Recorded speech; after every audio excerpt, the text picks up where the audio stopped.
नाग पंचमी की सबसे प्राचीन कथा। प्राचीन काल में एक सेठजी के 7 पुत्र थे। सातों के विवाह हो चुके थे। सबसे छोटे पुत्र की पत्नी श्रेष्ठ चरित्र की विदुषी और सुशील थी, परंतु उसके भाई नहीं था।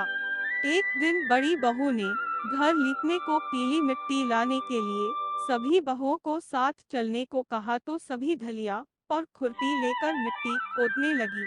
तभी वहां एक सर्प निकला, जिसे बड़ी बहू खुरपी से मारने लगी।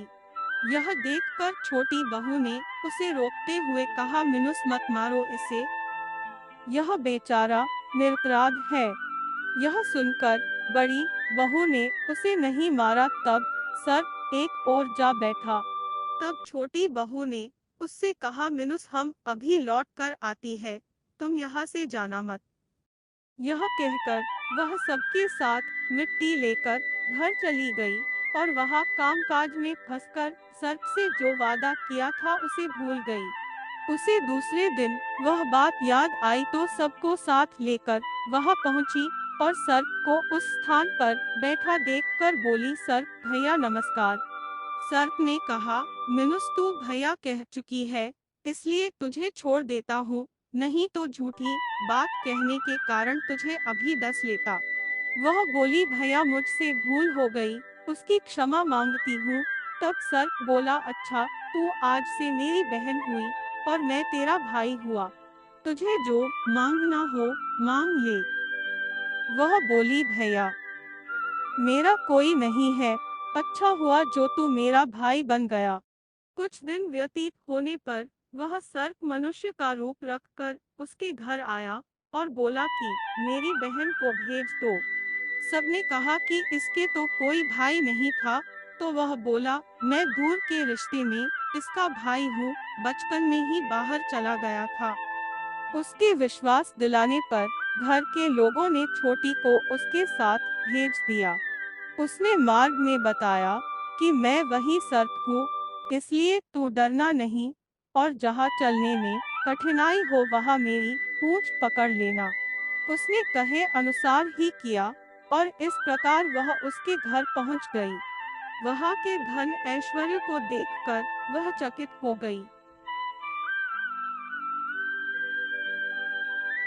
एक दिन सर्प की माता ने उससे कहा, मिनुस मैं एक काम से बाहर जा रही हूँ, तो अपने भाई को ठंडा दूध पिला देना। उसे यह बात ध्यान न रही और उससे गर्म दूध पिला दिया, जिसमें उसका मुख बेतरह जल गया। यह देखकर सर्प की माता बहुत क्रोधित हुई, परंतु सर्प के समझाने पर शांत हो गई।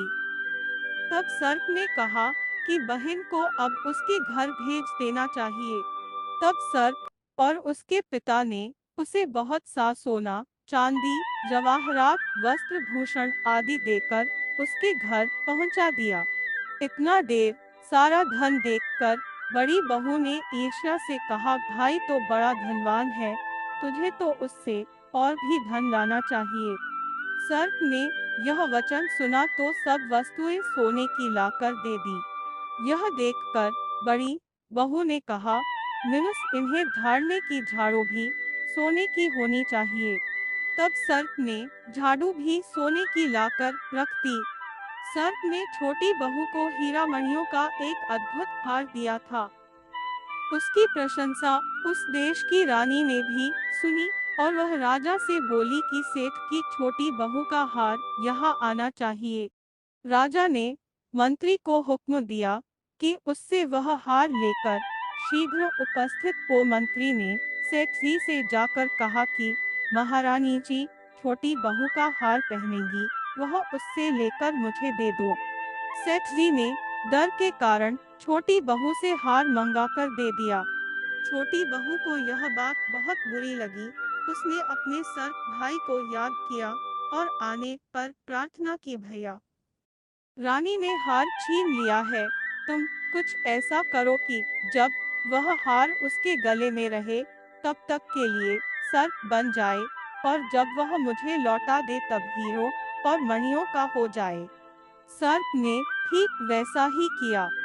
जैसे ही रानी ने हार पहना, वैसे ही वह सर्प बन गया। यह देखकर रानी चीख पड़ी और रोने लगी। यह देखकर राजा ने सेठ के पास खबर भेजी कि छोटी बहू को तुरंत भेजो।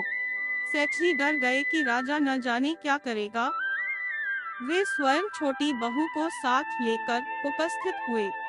राजा ने छोटी बहू से पूछा, तूने क्या जादू किया है? मैं तुझे दंड दूंगा। छोटी बहू बोली, राजन, धृष्टता क्षमा कीजिए। यह हार ही ऐसा है कि मेरे गले में हीरो और मणियों का रहता है और दूसरे के गले में सर्प बन जाता है। यह सुनकर राजा ने वह सर्प बना हार उसे देकर कहा, अभी पहनकर दिखाओ। छोटी बहू ने जैसे ही उसे पहना वैसे ही हीरो मणियों का हो गया। यह देखकर राजा को उसकी बात का विश्वास हो गया और उसने प्रसन्न होकर उसे बहुत सी मुद्राएं भी पुरस्कार में दी।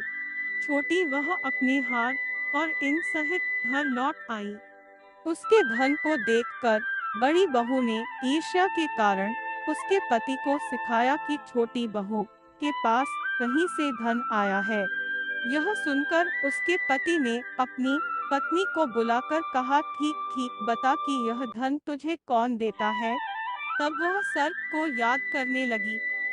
तब उसी समय सर्प ने प्रकट होकर कहा, यदि मेरी धर्म बहन के आचरण पर संदेह प्रकट करेगा तो मैं उसे खा लूंगा।